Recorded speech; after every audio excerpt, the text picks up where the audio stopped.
بقول لك ايه بقى، قبل اي كلام هتقوليه خلاص ما بقاش فيه احتماليه الرجوع، احنا اتفقنا. بس انا مصر هتوحشني قوي.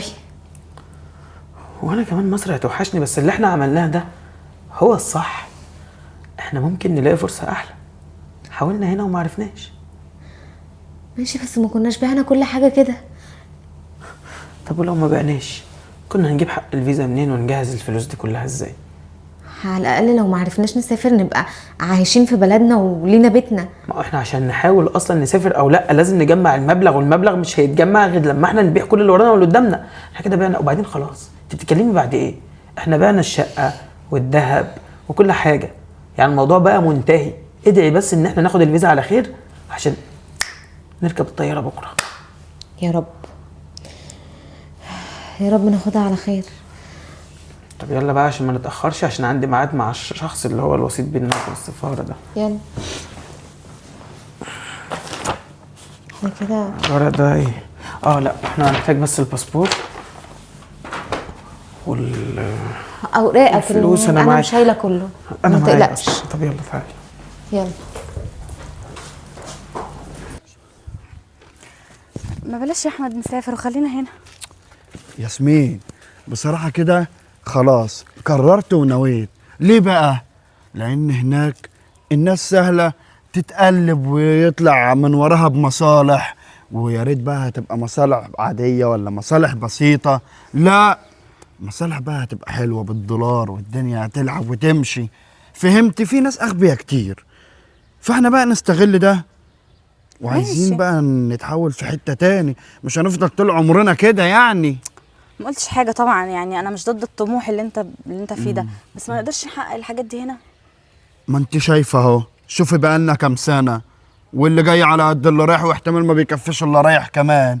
هنفضل لحد امتى بقى؟ المشكله ان انت عندك حق، فمش قادره اجادلك كتير. ما هو ده الصح، وهو ده اللي لازم يحصل. ماشي خلاص اللي انت بالنسبه شايفه. بقى لطموح، طموح وتيجي بالسلامه يا ياسمين. يلا. الله يسلمك يا احمد.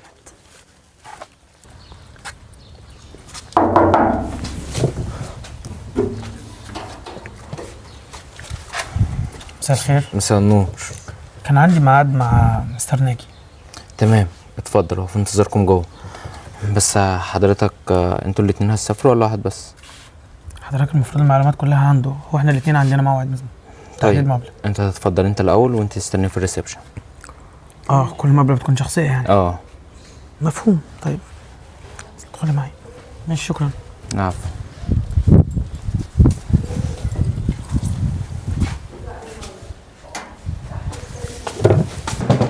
اتفضل. مساء الخير يا فندم. مساء النور يا باشا، اتفضل.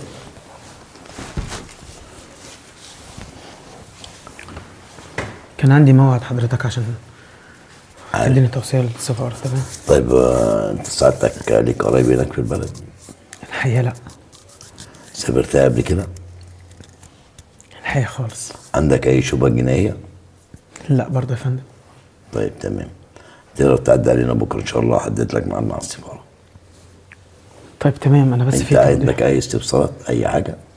انا بس كنت حابب اوضح يا فندم ان انا مش عايز ادخل الدوله طمعا فيها، ولكن هو انا حاسس ان انا عندي خبرات كتير جدا ممكن افيدها بيهم. كويس انك انت سالتني، انا كنت عايز اسالك ايه يعني الافاده من السفر. يا فندم انا بدور على فرصه احلى، فحسيت ان انا لو ما لقيتش الفرصه هنا ممكن الاقيها هناك. بس في كل الحالات انا مش طمعان غير ان انا بس الاقي اي تقدير للي انا هعمله.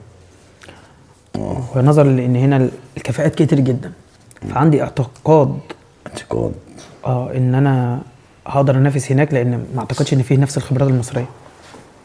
يعني انت محضر حاجه كويسه ان شاء الله تفيدك وتفيد.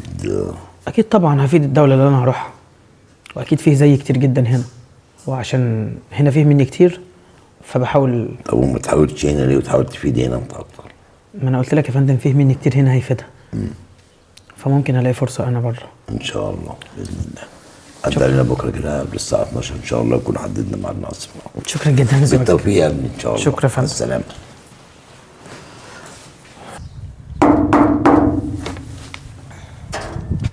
السلام عليكم. وعليكم السلام. استاذ ناجي موجود؟ موجود. طب هو احنا كان في ميعاد معاه؟ تمام. ميعاد بالنسبه لايه بالظبط؟ سفر؟ سفر. طيب هو لازم شخص لوحده عشان الخصوصيه وكده.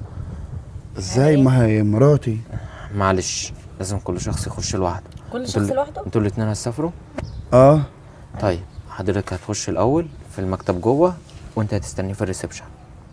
طيب هو ميعادنا دلوقتي ولا كمان شويه ولا هو فين؟ حضرتك اول ما تدخل هينادى عليك. ماشي. اتفضل. يلا يا ياسمين. يا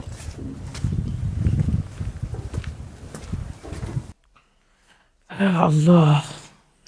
عملت ايه؟ اتكلمت معاه، سألني سؤالين وكلامه بسيط جدا وقليل قوي، معقول؟ لدرجة ان انا بدأت اتكلم انا كتير علشان اوضح له حاجات هو ما سألنيش اصلا عنها. طيب يعني ايه؟ عبارة عن ايه الأسئلة؟ ما سألش اصلا، هو كل اللي سأل عايز تسافر ليه؟ ليك قرايب هناك؟ حتى ما قاليش هدفك ايه من الدولة، ما اعرفش. انا حاسس ان احنا هنترفض بدري بدري. ما تقولش كده بقى، تفائل خير يعني بعد اللي عملناه ده كله. ادخل. السلام عليكم. وعليكم السلام ورحمة الله وبركاته. ازيك يا استاذ؟ عامل ايه؟ الحمد لله يا هندسة. طيب انا داخلة. ماشي. اتفضلي اتفضلي يا ياسمين، اقعدي. هو حضرتك برضو كان عندك مقابله عند الاستاذ ناجي؟ هو انت برضو مقدم على هجرة؟ ان شاء الله.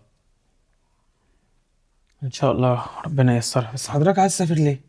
عادي والله يعني، المدام هتكمل دراستها وانا ان شاء الله ربنا يكرمني وهشتغل هناك. ايه العشوائية دي؟ انت لو قلت كده اصلا في الانترفيو مش هيقبلوك ابدا. مفيش دولة بتقبل حد لمجرد الكلام السطحي اللي انت بتقوله ده. لازم يعرف هدفك من زيارة البلد ايه اصلا. هو انا الكلام ده ليك انت، لكن طبيعي مش هقول له كده او هتكلم معاه كده يعني. انا بقول لك برضه لا بفهمك. ما انا فاهم وعارف كل حاجه، بس انا زي ما قلت لك ايه الكلام ده يعني مع بعض يعني، اصل انا حاسك شبه بعضينا كده. قال لي قول لي انت شغاله هنا انا مهندس. وهدفك ايه بقى من السفر؟ اكيد زي اي حد هدفي هلاقي فرصة احسن او احسن مستواي. حاسس ان المنافسة هناك هتبقى اقل من هنا. خير ان شاء الله وربنا انت قلت لي شغال ايه صح؟ انا هنا مم. عندي مكتب عقارات. مكتب عقارات؟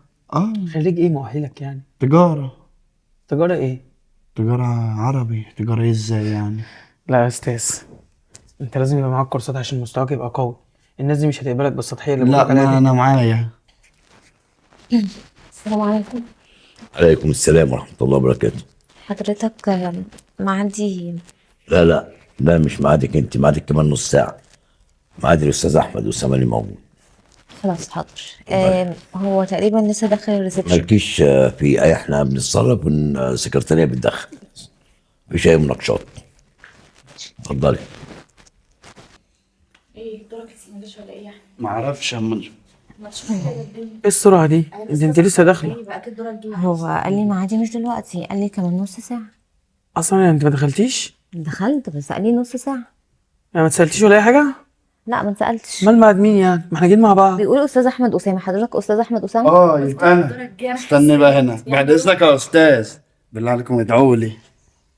روح ربنا يديك على قد نصيبك او ضميرك او نيتك. اقعد. طب هنعمل ايه؟ هنستنى نص ساعة بس. بقول لك ايه، مم. انا الجو هنا خانقة، وشايف ان هنا في مساحة خضراء والدنيا بسيطة ونص ساعة مش قليلة. ما تيجي ننتظر بره؟ يا ريت. انا حاسة تعالي بجد حضرتك شيل معاها بره بدل نشرب الخنقة اللي حاجة احنا فيها ولا حاجة. والتوتر ده. ماشي لو مش هضايقكم لا يعني. هتضايقنا ليه حضرتك؟ ما عندهمش حد بيتر اي حاجة كده يجيب لنا مش شايفة عصير حد غيرنا. يسألنا عايزين تشربوا حاجة. برضه انا ملاحظه حضرتك ان مفيش حد غيرنا. انا بقى ملاحظ ان انتوا فاهمين ان احنا رايحين نتفسح مثلا. على فكرة كل حاجة هنا بحساب. يعني اكيد في كاميرات، اكيد نص ساعة دي عشان يختبر صبرنا. فانا عايز يبقى دايما على ايه، على وعي عالي يا جماعة. احنا مش هندخل بلد قليلة، البلد دي ما بتقبلش اي حد.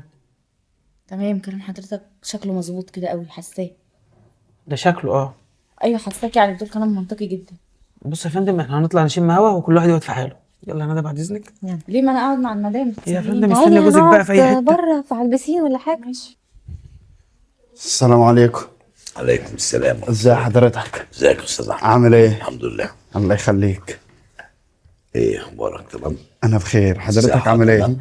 الحمد لله الحمد لله. اللي قول لي يا استاذ احمد، اتفضل. هو انت سافرت البلد دي قبل كده؟ لا اول مره. اول مره. طب مسافر ليه؟ يعني استرزق، واكيد الرزق هناك اكتر وعلى قد ما بتسعى على قد ما ربنا بيكرمك. لكن مفيش اي طموح معين رايح لسبب معين، حاجه معينه غير حكايه الرزق دي؟ بس الرزق ده في اي دوله. طموح وتيجي بالسلامة يا أستاذ. بس طموح وتيجي هو بالسلامه. أنا آسف بعذر مع حضرتك. أنا أقصد بس إيه اللي هو يعني ربنا يكرم هناك. الواحد يشوف له حاجة كويسة، مرتب كويس، يعرف يوفر، يعرف يعمل مستقبل كده يعني. انت عارف الدوله اللي انت داخلها دي يعني ثقافتك عاليه مثلا؟ خريج تجارة ومعايا كورسات والدنيا تمام. طموح وتيجي بالسلامه. طب اتفضل يا استاذ، وبلغهم في ساعه بريك. ساعة يعني محدش هيدخل؟ ساعه بريك. حاضر حاضر. هي احسن حاجه ان كل واحد قاعد في حاله فعلا. انا مش عارف فكر في الانترفيو ده. يا ستي، ده سؤال. السلام عليكم. وعليكم السلام ورحمه الله وبركاته. خير يا حاجه؟ ممكن كلمتين بس على جنب، عايزة أكل لو سمحت. كلمتين. كلمتين؟ ازيك يا شاطره؟ عامله ايه يا حبيبتي؟ الحمد لله الحمد لله. ماشي يا حاج. اتفضلي. اتفضل.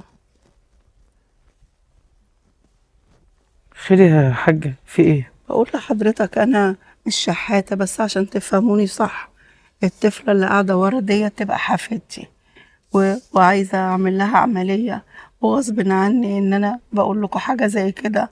أنا مش قادرة على المبلغ اللي طالبينه للعملية، والمبلغ كبير قوي، وأنا مش ماليش لا قرايب ولا ليا أي حد علشان يساعدوني. هو المبلغ كام؟ قالت لك المبلغ كبير يا ندى. المبلغ كبير. خلاص يا حاجه، حضرتك بجد يعني اثرتي فينا جدا، وصدقيني كنا نتمنى نساعد. بصي، دول 5000 اخر مبلغ ينفع ان انا استغنى عنه. اللي باقي حاجات بسيطه جدا على قد الطياره وحاجات شبه كده يعني. امسكي كده يا امي. وكمان في حاجه انا ممكن اساعدك. هي اشاعات التحليل. أيوه. انا بعد اذنك ينفع اتاكد؟ اتأكد، من حقك. حقك عليا يا بنت، حقك عليا. وريني كده ثانية. دي صورة دم كاملة. دي فصيله ودي سيوله و- ودي تحليل مواد وده باسمها. لا واضح انه هي مش حلت. كده، مش كده ولا حاجه. بقول لك ايه، أيوه بص يا ست الكل، انت ست كبيره وبتقولي انكم انتوا مالكمش اي حد في الدنيا. أيوه انا هكتب لك رقم اهو، ماشي؟ أيوه. انا مسافر بكره، تمام؟ أيوه اذا حضرتك احتجت اي حاجه من هنا لحد بكره، يعني مثلا حد يحضر معاكم عمليات او اي حاجه، أيوه. انا تحت امركم، وده رقمي، يبقى رن عليا، وربنا يعينك يا رب وتقدري تكملي المبلغ، يا رب. وده اللي اقدر ما اعمله. تزعليش يا حاجة، ما تزعليش عشان كتر ألف خيرك يا ابني. ما تزعليش يا حاجة عشان نفسية البنت. تروحوا تيجوا بالسلام، الله يخليك. وربنا معاكم. ربنا يخلولك يا ستاي. ربنا يخليك يا حاجة. كتر خير. بس ما تزعليش عشان نفسيتها بقى تتحسن. يا رب خير. ان شاء الله خير باذن الله. يا رب أقدر أكمل باقي المبلغ يا رب. ان شاء الله بإذن الله. ان شاء الله ربنا يعينك. شكرا يا ابني. العفو يا حاجه. بقول لك ايه، اعتقد فات وقت، تعالي نشوف ميعادك جه ولا لسه ونقعد في مكان تاني. انا بدات بصراحه اتضايق من الناس دي، بقول مش لك مرتاح إيه، لهم. انا زعلانة على البنت الصغيرة قوي. هو انا كمان زعلان، بس هنعمل ايه يعني يا ندى؟ انا اديتها كل الفلوس اللي كانت في جيبي، اللي باقي على قد سفرنا. ايه، هديها تمن الفيزا؟ انت عارفه ان المبلغ التاني مش هينفع نقرب له اصلا. بس البنت ملهاش ذنب. هو انت بتسالي في حاجه مش بتاعتنا ليه؟ ما ربنا يكرمها، هي اكيد باقيه حاجه بسيطه يعني. يلا بس. وبعدين مش عارفه.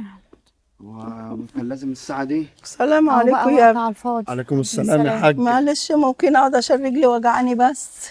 اتفضل يا حاج. طبعا ربنا يخليك. عينك قعدتي زي ما بتقولي ممكن اقعد، ما علينا، اتفضلي. بقول لك أنا مش بشحت، عشان برضو تفهموني صح.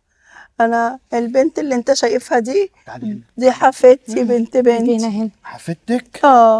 وبعدين عملت ربنا لها يشفيها يا رب. عملت لها الاشاعات والتحاليل يا ابني، وبعدين طلبوا مني انها تعمل عمليه، والعمليه مبلغ كبير قوي قوي، كام؟ مبلغ كبير حوالي 150,000، حول ولا قوة حسن إلا قال. بالله. وانا لسه ما لميتش الباقي يعني. لميتي كام؟ لميت مبلغ كده على قدي، كام؟ لميت حوالي 40 يا بنتي. انت فاضلك 110,000. لسه كتير. مبلغ كبير قوي. تقدر تساعدني في اي مبلغ يا ابني عشان اعمل العمليه؟ حول ولا ربنا. قوة إلا بالله، فعلا الدنيا مليانة والله يكون في عون الناس. محدش مرتاح. طب بقول لك إيه يا حاجة، ايوه. يعني أنت كده لميتي 40,000 بس من 150؟ يعني فاضل لك 110. ايوه، انا بقالي اسبوعين عماله بلف وبلم الفلوس. طب بصي بقى، أنا عندي فكرة عشان باين عليك والله غلبانة، والله يكون في عونك، البنت الصغيرة دي ملهاش ذنب. تعالي معايا، هتروحي تديني ال 40,000 وأنا اعتبر كده هشيل الباقي اللي هو 110. بجد يا ابني؟ وفي دكتور كويس صاحبي يا حلا. هكلمه، اه لو كده نروح له، وكمان ممكن يعمل لنا تخفيض. بجد؟ والزياده يعني التخفيض اللي هيعمله خديه انت، خليه معاكي بقى مثلا ايه، لعلاج ربنا لمصاريف. والله يكون في عونك ويشفيها لك يا رب. بجد هتعمل معايا كده؟ بجد. ربنا بس تعالى يخليك. اديني ال 40,000 عشان اقدر اكمل 110، واي تخفيض بقى هينزل عن ال 150 من الدكتور صديقي ده يبقى حلال عليكي. ربنا يخليك يا رب. الله يخليك. ربنا يخليهولك يا ست ربنا هاني. يبارك فيكي. صعبان ربنا عليا معاكي ان أوي. شاء الله. ربنا معاكي. معلش. بجد معلش. صعبان عليا. عندك طب تعالي اتفضلي بدل ما نضيع وقت. طب يلا يا يلا. ياسمين، يلا. يلا تعالي. ربنا يكرمك تعالي. زي ما كرمتني يا رب. تليفونك يلا. يلا عنك كده، عنك يا حاجة، ما تتعبيش نفسك، انا همشيها. ماشي. عنك كمان انت اللي يا حاجة، هتمشيها. ده انا عنيا الناس للناس يعني. ربنا اللي يخليك. بيعمل خير ربنا بيكرمه بالخير. آه. ما تقوليش كده. واحمد ده اهل الخير كله. ما اقولكيش. ربنا يخليك. لا ما ويا اقولكيش بجد على الخير اللي بيعمله. هو ده المكان يا حاجة؟ ايوه انا ساكنه هنا. طب هات ثواني الفلوس وهدخل اجيب عشان الفلوس. نرجع للبنت، وان شاء الله خير، ربنا يشفيها لك. ايوه يا رب يا ابني يا رب. ياسمين ايه يا احمد؟ خدي هنا. انا اللي خدي هنا؟ ايه هو انت هتديها فلوس منين؟ واحنا حلتنا فلوس؟ انا مستنيه ما تدخل عشان ما اكلمكش قدامها. ياسمين اهدي بس كده عشان تفهمي. مالك؟ ما انا ماشيه معاك عامله زي اللطش في الزفه، مش تفهمني تقول لي في ايه؟ مع انك المفروض تبقي فاهمه دماغي، والمفروض تبقى عارفه انا بعمل ايه وبفكر في ايه، بس انت بقى اللي مفيش تفكير خالص. لا انا فاهمه كل حاجه، لا، بس انت- احيانا بنتحط في حاجات كده مش ببقى عارفه انت دماغك فين. فقدت احنا التركيز. كنا هناك في المكتب رايحين يا ايه يا حاج؟ اهو يا ابني اهو الفلوس. هم دول ال 40,000؟ اهو يا ابني. ايه الشنطه دي كلها؟ هم كانوا هيجروا ولا ايه؟ ايوه انا لميتهم بالعافيه. يلا بينا على المستشفى عشان البنت هناك.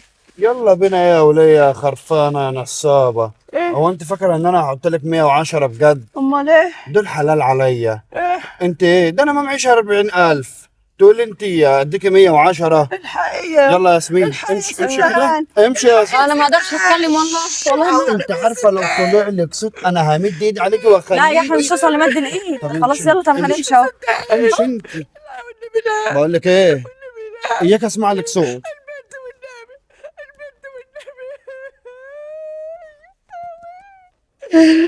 في المستشفى. طب ادفع منين طيب؟ ادفع منين يا ولاد؟ يا لهوي يا خراب بديان. اما اروح للبنت بقى. مصلحة حلوة اهي، لا كان على البال ولا على الخاطر. الفكرة ان انا هديها 110,000. الحمد لله يا احمد. قلنا كده دول من عند ربنا من السما. قلنا كده من غير حساب. المهم ايه؟ يلا بقى بسرعة عشان نلحق الانترفيو. يلا. استنى بس. واحنا هنروح كده بالفلوس اللي معانا دي؟ امال تعالى- هنعمل ايه؟ تعالى نروح نوديهم. لا يقع ولا يحصل اي موقف احنا مش عاملين حسابه. كده كده الانترفيو لسه يقعوا؟ ساعه. انت شايفانا صغيرة يا ياسمين ولا ممكن ايه اللي يحصل- يقع دي؟ مش قصدي. ممكن يحصل اي موقف احنا مش عاملين حسابه يعني. اي موقف. وكده أنا كده كده لسه كده ساعه قدامنا وقت يعني. الفلوس الدنيا ما بالذات جريتش. بحافظ عليها بعناية وقلب ماشي بس وروحي. ما نضمنش ايه اللي يحصل. احنا رايحين مكان يعني غريب. ما احناش عارفين ايه اللي يحصل هناك. طب يلا يلا لسه ساعه خلينا قدامنا كامله. نروح نوديهم ونلحق نرجع بقى. يلا. يلا. بقى يا بنتي هديتي. زعلانه على البنت قوي. ندى، هو انت فاكره ان انا ما عنديش قلب؟ انا كمان زعلان عليها، بس صدقيني مفيش وقت، احنا طيارتنا بكره. سلامه، الطفله دي ملهاش ذنب ان هي تعيش بقيت حياتها على كرسي كده. حول ولا حرام قوة الا بالله. يعني. يعني الحمد لله على كل حال، لو ربنا يعني المرض من عند ربنا والشفاء من عند ربنا، بس بجد مش قادرة اشوف طفلة بالشكل دوت قاعدة على كرسي. قلبي ما قدرش يستحمل المنظر. انا ساعدتها باللي ربنا قدرنا عليه، ودلوقتي احنا بعدنا جدا جدا جدا جدا عن بقول لك الفيلا ايه؟ بتاع الانترفيو دي. انا ما بعتش الخاتم ده، وده خاتم جوازنا. ماشي ان شاء الله. احنا ممكن نبيعه. خلاص تمام ماشي. احنا كنا نص ساعة ونحضر الانترفيو، ومن بكرة هنبقى مسحولين، يعني الست دي اصلا مش هيبقى عندنا وقت ان احنا ندور عليها. وبعدين اقول لك على حاجة، انت ناسي ان احنا ما معناش اي تفاصيل ليها، يعني مش هنعرف نوصل لها كمان. ادعي لها بس ان ربنا يقوم بنتها على خير، ولا حفيدتها دي، وتقوم بالسلامة ان شاء الله، والناس هتساعدها. ربنا يقومها بس يعني الخير على كتير خير هنا. يا رب. ربنا إحنا يقومها عايزين. بخير يا رب. تمشي على رجليها. طب يلا بقى نمشي، عشان ايه الساعة كام؟ ايه ده؟ ثواني كده، الرقم ده انا تليفوني صامت. الو السلام عليكم. وعليكم السلام يا أستاذ. ايوه مين حضرتك؟ أنا اللي كنت مع الطفلة الصغيرة عند الفيلا اللي كنتوا قاعدين فيها، وأنت اديتني فلوس عشان أعمل لها العملية يا أستاذ. ايوه انا فاكر حضرتك. لو انت جمعت المبلغ وعايزاني اوقف معاكي عشان انت ست كبيره وكده، انا ما عنديش مشكله. أنت قلت لي لو حصل أي حاجة كلميني وأنا هجيلك. الحقني والنبي يا أستاذ. خير بس اهدي عشان افهمك بس يا امي، اهدي. الحقني أنا في نصيبة كبيرة سنة أوي. كبيره. ايه اللي حصل يا حاجة؟ البنت كويسة؟ البنت كويسة. طب انت فين طيب؟ طب ايه اللي حصل؟ مش كويسة انت فين خالص. طيب يا حاجه؟ انت فين يا أنا حاجة؟ جنب الفيلا اللي كنت فيها، أنا واقفة مستنياك يا أستاذ.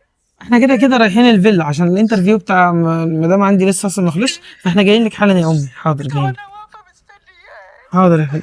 والنبي تلحقني. البنت اللي تعالى نشوف البنت. بتقول لك كويسه، كانت عايزه دي.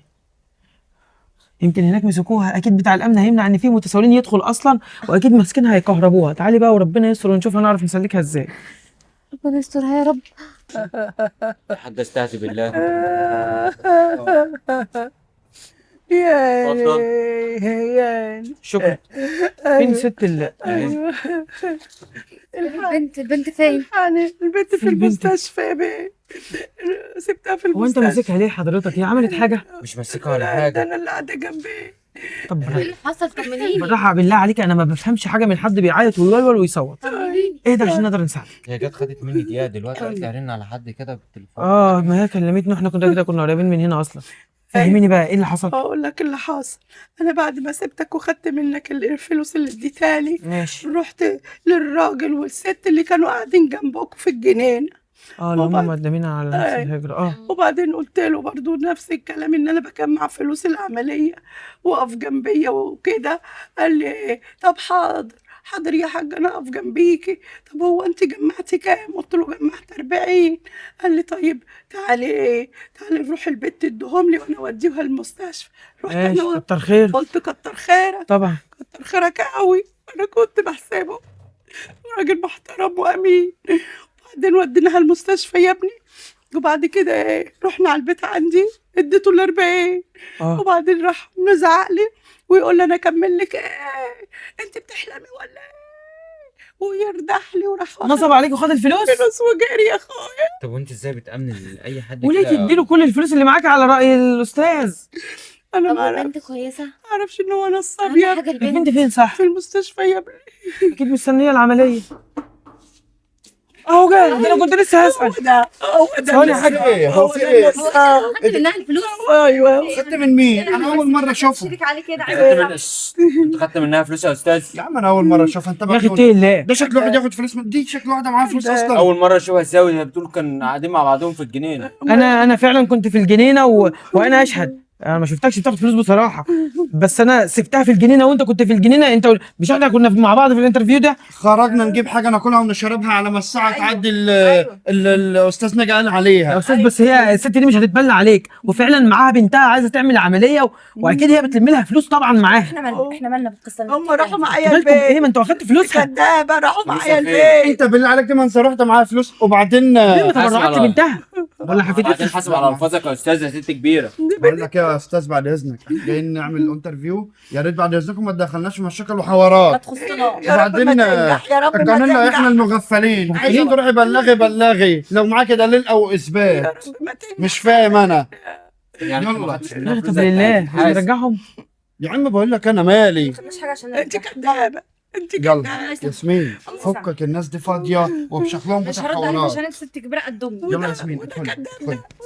شوف برضو، ما تضربش جوزي عشان عيب. شوف طولة اللسان، وطولة الايد. انا نسيت طالما قلبها محروق كده يا استاذ يبقى هي بتتكلم صح، ما حدش عارفها يتكلم كده غير لو هو فعلا صح. منها فلوس. ايدك جنبك عشان ايدك دي زمان للاكل. ده الكدابين هنا ايه؟ في شركه إيه؟ محترمه. اتمكنوا كتروا. ايده للاكل ده اغاني حضرتك ده مين اللي تمكنه؟ ده الواقع ارمي بلاك صدقني. وارمي بلاك. هي اللي شكل السرقه ليه؟ حول ولا قوة الا بالله. هذا اخرة مش معنى الناس. مصدقها ومش مصدقنا يعني ايه؟ عشان هي غلبانه هتتبلى عليكم ليه؟ عشان هو احنا شياطين. يا وانتوا ياسمين حراميين، انتوا حراميين. الله يسامحك. المحترم مش في الزمن برضه ده، عشان انت قد امي. المحترم في الزمن ده ملوش مكان. اتفضلي يا حبيبتي لا وانت ادخلي. محترم تعالي قوي يلا. وانت يلا يا ياسمين. في الزمان ده الكدابين اتمكنوا وكتروا. يا والحراميين كتروا برضه، يا رب تسقطوا في الامتحان. امتحان ايه بس يا امي؟ طب انا اسالك سؤال بالراحه بس، خلينا نحاول نساعد. صلي على النبي. ايوه يا ابني. طيب هو حضرتك معاكي اي دليل على كلامك ده؟ يعني مثلا في كاميرات صورتكم وانتوا بتديكوا فلوس؟ وانا عندي كاميرا في البيت قديم يا ابني، هم راحوا معايا البيت، ما طب عندناش في حد شاهد، حد شافك وانت بتديهم فلوس؟ ابدا، ما فيش غير ربنا. ونعم بالله يا امي، بس اعتقد يعني كده مش هنعرف نعمل معاهم حاجه قانونا. معلش عمل ربنا، معلش بقى يا استاذ. ركب ربنا اقوى من اي حاجه. نساعدهم ازاي؟ مش عارف. طب تعالي معلش يا اسطى تقدرش طب على تستنى مهلك. بره لحد ما نشوف الدنيا. ايه ده؟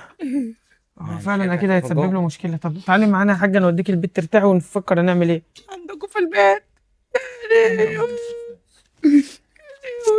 انت منكم ربنا، انت منكم. خلاص بقى يا استاذ بقى، نص الحاج قبل ما الاستاذ اللي جوه يخلص هو ومراته.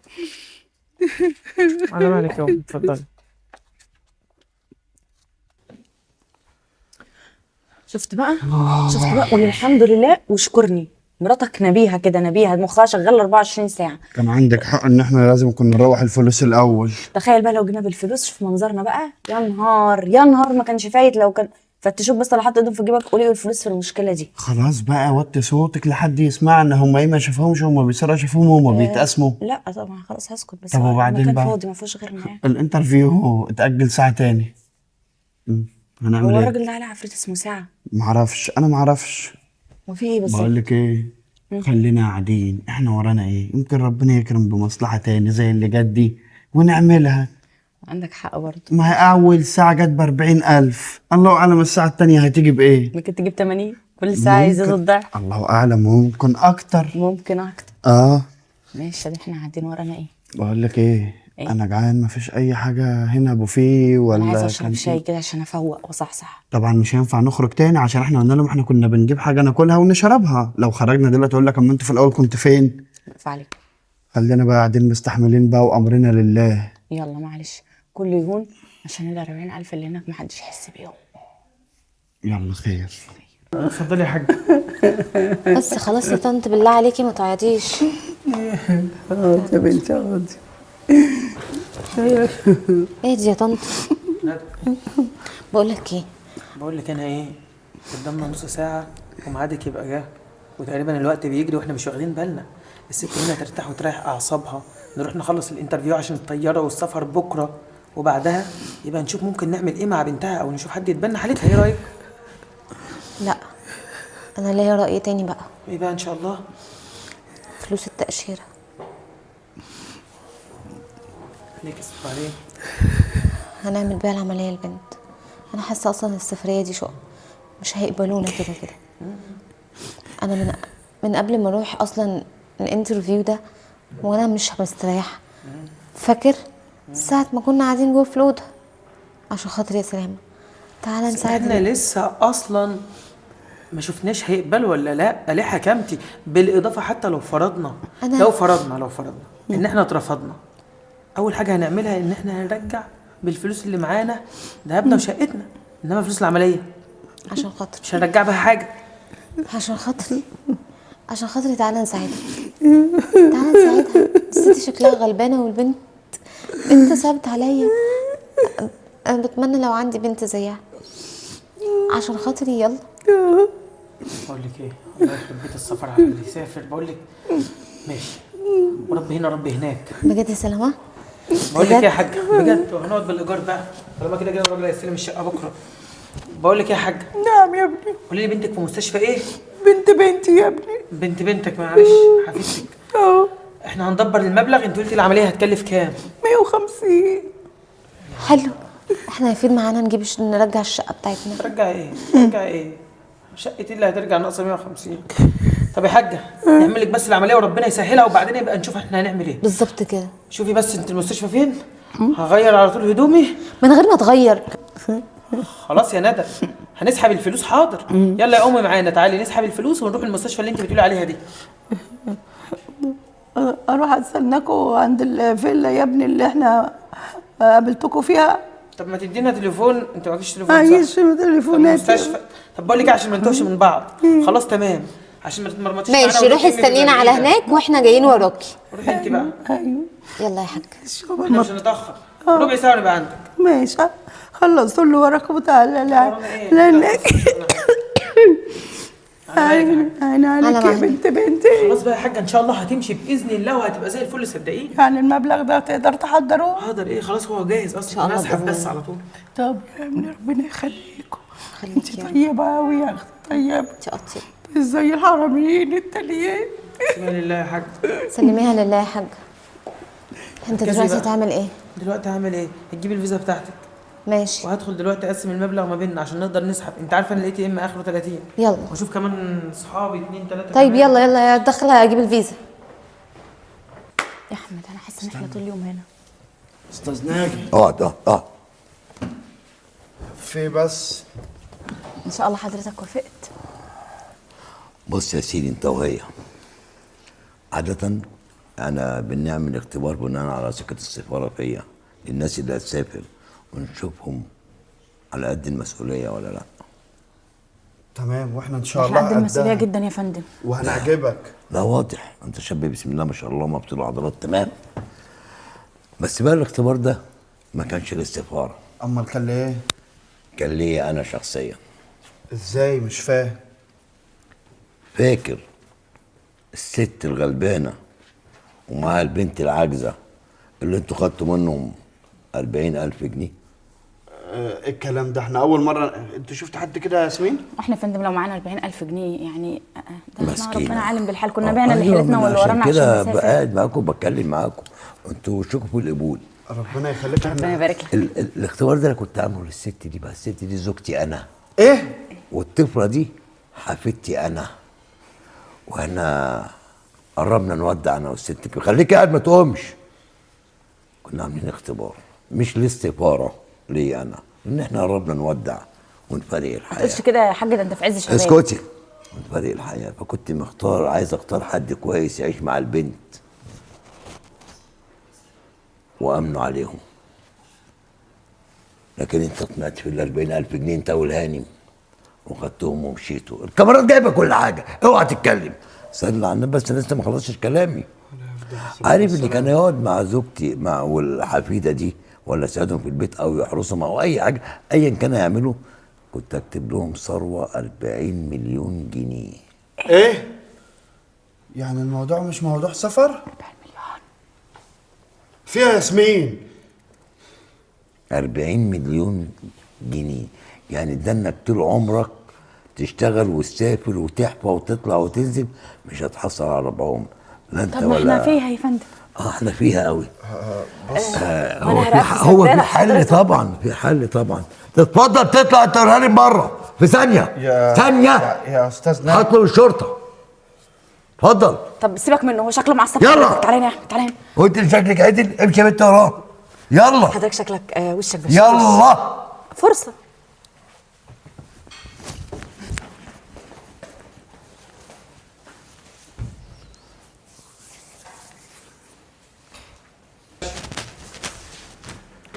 شفت يا ياسمين؟ طلع الموضوع لا موضوع تعب ولا موضوع سفر ولا اختبارات ولا حاجة. كل الحكاية ان كان عايز حد يبقى يمين على البنت لو ربنا افتكرهم ويحافظ على حفيدته. عشان كده عمل الاختبار ده وبعت لنا مراته على اساس انها غلبانه ومحتاجه مساعده، واحنا نروح بدل ما نساعد نسرق. لا ويا ريت رفضنا بقى، واللي هو ايه سيبناها في حالها وما ساعدناش خالص.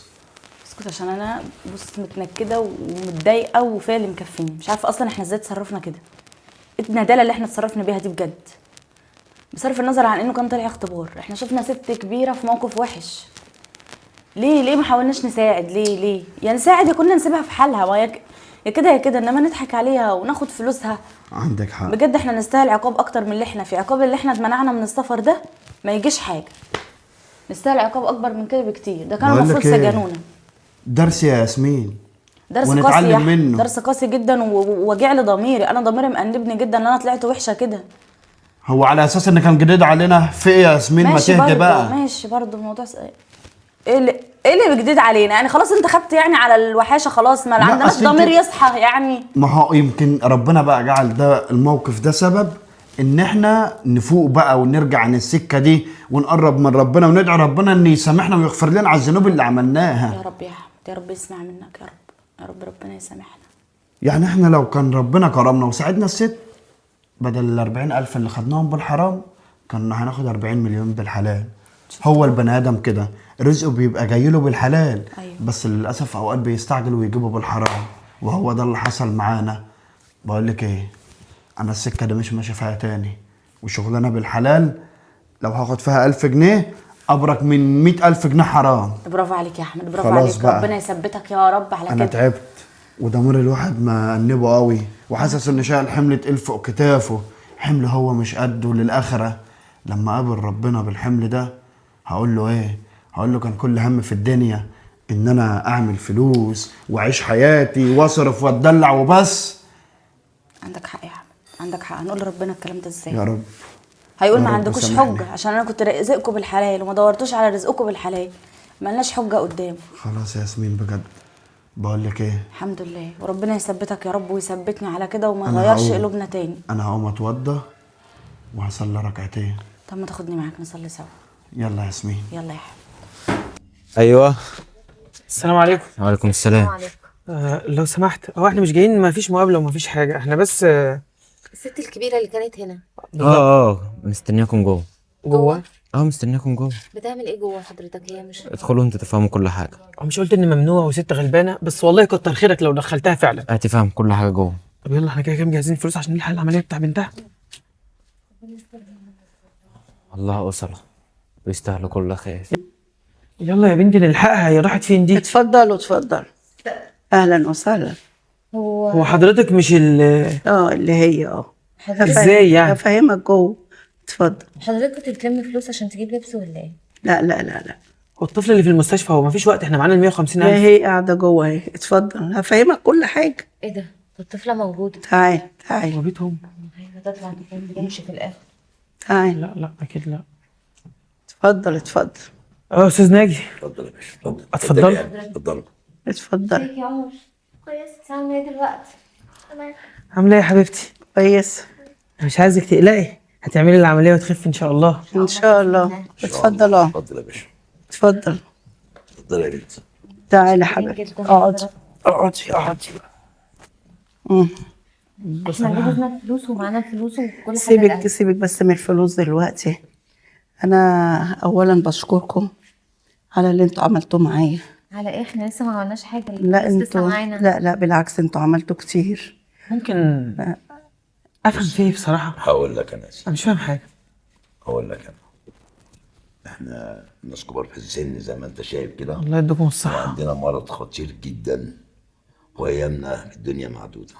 علمني ما تاني. عندناش غير هلمية.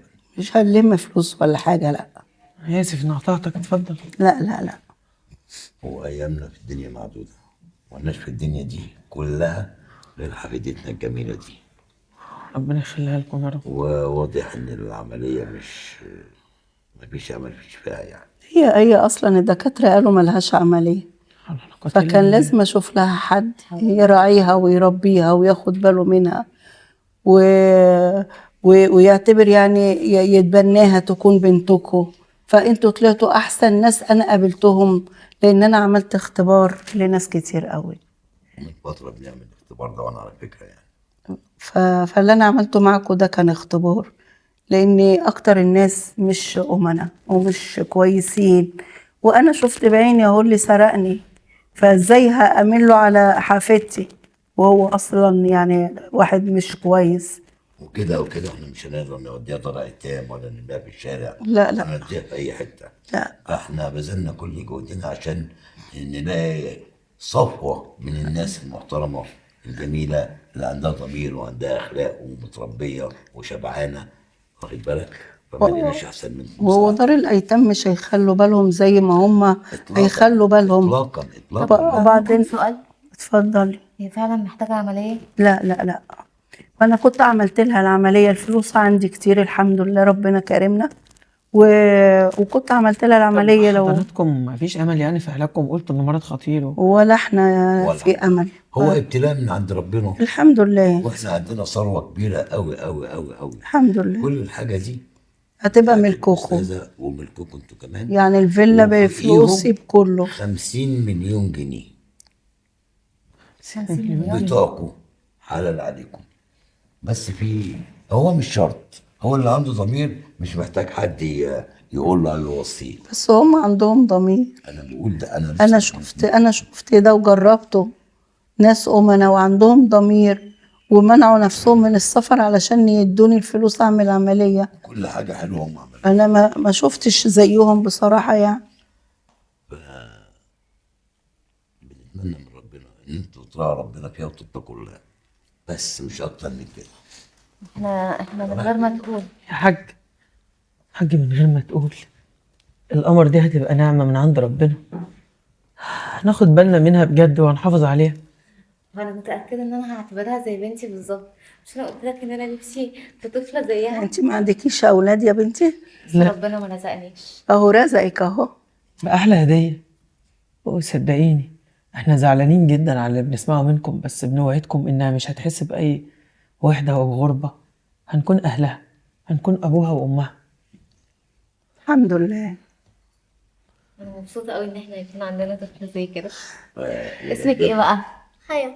هيا. اسمك جميل قوي. هيا، انتي عسولة وقمر، وانا فرحان مش عشان الفلوس، انا فرحان عشان الهدية لبنتي دي.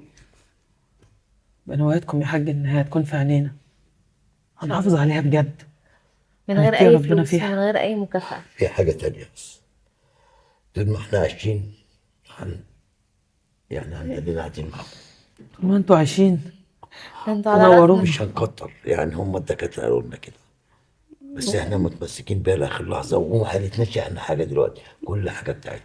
يعني احنا الله, زيكم. الله اعلم ايامنا امتى او يومنا امتى، الله ادي اعلم. قلت الله اعلم، الله اعلم. وجايز ربنا يمد في عمركم وتكملوا اكتر، مش هنشوفوها عروسة. واحنا كمان ملناش اهل وانتوا اهلنا. كنا نتمنى ان احنا نشوفها عروس.